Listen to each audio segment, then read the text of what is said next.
giving costly and toxic medicines to a population the population is actually undernutritious. They doesn't get even proper food.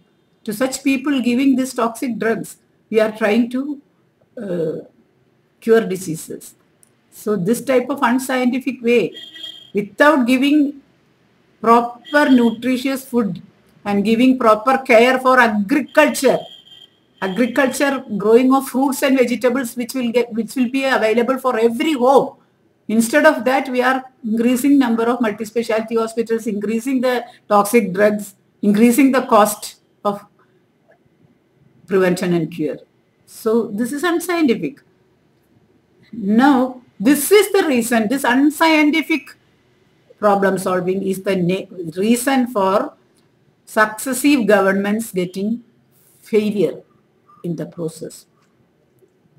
Now, self-control in Brahmacharya. There are a lot of critics about this. Gandhi is having self-control. That is why he is able to practice Brahmacharya. Is it necessary or not? Our generation is witnessing a revolution for open demonstration of desires. How much this can affect society? Now, as a person who has been working in the blood bank and immunohematology services, I have worked for the control of HIV, AIDS for 3 to 3.5 years. Now, I think self-control and the vow of Brahmacharya and sticking on to one partner, that is what you call the sadachara, no? It is important for your health. And medically also, not only from HIV AIDS and cervical cancer, so many other things, all these things are important. And what about liquor and drugs?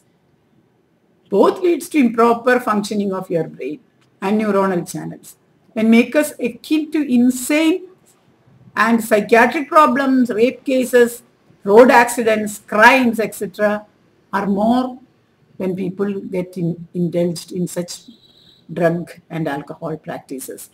The rate of suicides increase with depression and with alcoholism. Diseases of liver are increasing due to drinking alcohol. With all this knowledge, we find indulging in desires, indulging in alcoholism, indulging in drug abuse, violence, in eating flesh, just for the sake of sense pleasures. It is the taste of the sense organs alone which lead these people, not the mind. They don't have a thinking mind. They just have a feeling body. That is what is happening. So this is actually happening. This is actually happening. And unless such personal goals of carnal pleasures give away to our national goals and welfare of the entire society, not for the individualistic pleasure, but for the welfare of the entire nation, entire society, entire world, for peaceful coexistence on earth, we as a nation will not be able to achieve what we planned when we got our independence. It is high time that we realize this. What was Gandhi's dream? Good thoughts that kindle good thoughts in others. Good actions which inspire good action in others. Each individual purifying himself or herself and the field of activity, our own field of activity getting purified. Then there will not be corruptions, no? This is not an utopian or impractical dream as some modern political leaders think. It is actually the only practical solution based on the stark realities of life we face for solution of the problems of our society. There is no shortcut for problem solving. Only a good, compassionate and intelligent and very unselfish leader can implement this. That is what we are lacking. That is what we have been lacking for so many years. All socio-political leaders should aspire to become such good leaders. If they fail to do so, the people will find out they are not good leaders. They are just making some images and they are not really good leaders. That people will make out that one time or other. Gandhi's religion and political thought. What was that? You have to reach a mental state where all are equal, with no separatism of gender, caste, creed, religion, and political opinions. Everybody should be equal. We are all human beings. Not only that, we are all living organisms. We are citizens of India, but we are also citizens of the world. Oneness of all human beings, of all the living things. And the cosmos is the religion of India and of Gandhi, on which his political thoughts were built. Gandhi's Hinduism had basic beliefs like the supreme reality of a God, unity of all life forms, and therefore the value of ahimsa, and non-violence as a means of attaining God. On this bedrock, there was no scope for any type of duality or separatism, no narrowness or exclusiveness, because it was pure, absolute Advaita of all creation. Gandhi never allowed the name of God or of religion to be exploited for winning an election campaign, because for him God was not a political tool. For Gandhi, truth was the God. Truth is the sovereign principle, not only in words but actions, and in our mental conceptions one has to be truthful. Absolute truth, the eternal principle, is Gandhi's God. Then I have to speak something about Gandhi's group music therapy. Bhajans of Gandhi were having effect of a group music therapy. Its effect on people made them calm, collected, peaceful and confident. It served as an effective tool of non-violent method of cooperation of all sections of society. The spiritual health of bhajans like the Vaishnava Janado, the Raghupati Raghava Raja Rameshwar Allah Tere Naam, these lead to healing of all the past wounds, healing of all your mental, intellectual, spiritual wounds, and the society become a place of peaceful living in a healthy atmosphere of love and respect for each other. Now, fasting, upavasa. Gandhi never exercised fasting against his opponents or people who disagreed with him. He exercised it for those who loved him and believed in him. He did not compel Jinnah with fasting to give up his demand for two-nation theory. He never did that.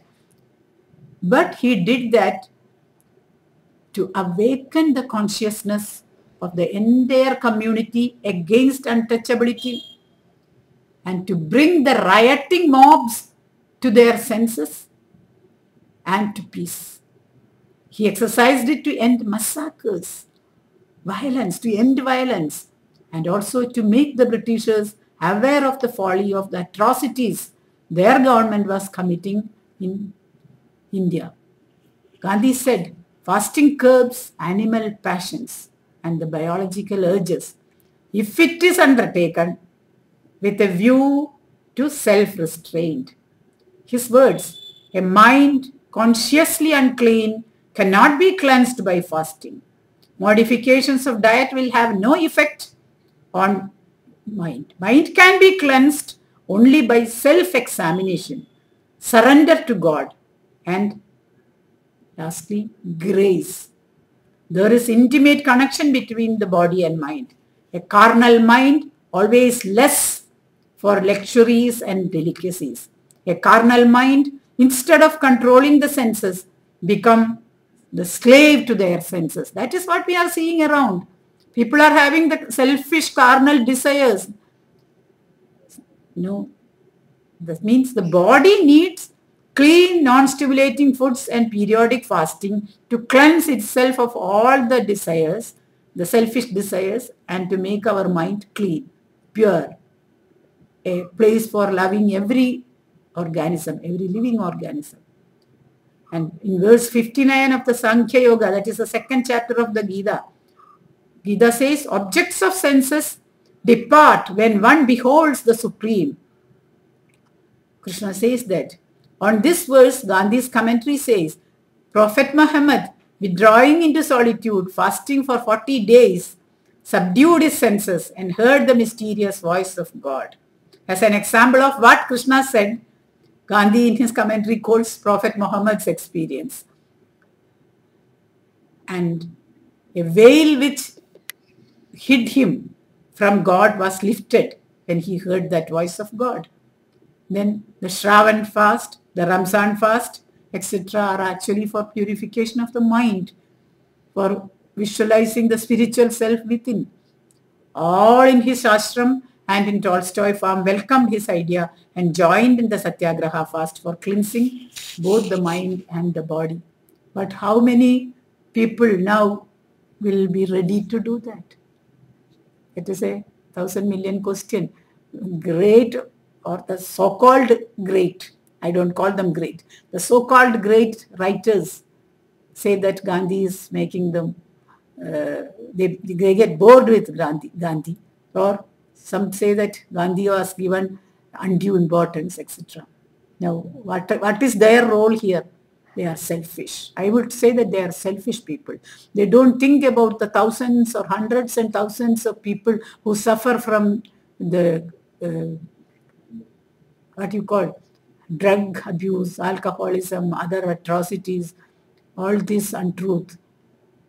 They don't care a bit because Gandhi was against all this, and they are all for all this, but Gandhi is against all this. So we can ourselves analyze their mind from their words. The world has to see through their words, see through the words and see their mind, how their mind works. They are working for them. Their minds are unclean. It is working for carnal desires. A mind working for carnal desires will not have a single thought for the common welfare of the entire world, for the entire creation. Now, today is the Martyr Day. Remembering Mahatma Gandhi, I hope that the Indian citizens will become enlightened and go back to the solutions our Mahatma had provided us to solve not only India's problems, but the world's problems.